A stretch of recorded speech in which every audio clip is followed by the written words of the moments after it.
60 күндік кафара оразамен бұрын себепсіз қаза еткен оразаңызды тазалаңыз.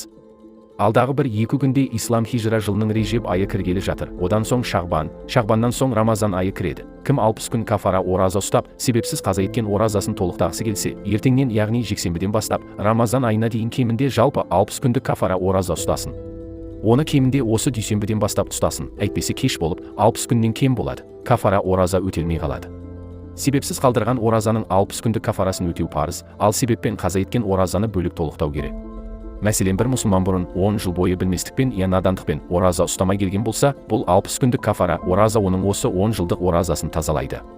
Ал Рамазан айының 30 күндік оразасын ұстау әр мұсылманға парыз, оны ұстамаса болмайды. Егер 60 күндік кафара ораза ұстасаңыз, оған жалғап Рамазанның 30 күндік парыз оразасын ұстайсыз, жалпы 90 күн ораза ұстайсыз. Биыл Режеп, Шағбан айы қыс маусымына тура келгендіктен, күн қысқа болып, оны ұстау оңайға түседі. Сонымен бір жылдың 4/1 оразамен өткізесіз. Ораза тәнді тазалап, әртүрлі ауруды жазады, нәпсіні тәрбиелейді, рухани пайдасы да зор. Режепті Алланың айы, Шағбанды пайғамбарымыздың айы, Рамазанды мұсылмандардың айы дейді. Алла айы мен пайғамбарымыздың айына Рамазанды қосып, Алла ризалығы үшін 90 күн ораза ұстап көріңіз. Оның сауабы есепсіз көп. Алла ішпейді, жемейді. Ал ораза ұстау Алланың осы қасиетіне еліктеу болып, Алла оразашы құлын ұнатады. Ораза нәпсімізге қарсы ашылған тамаша шабуыл.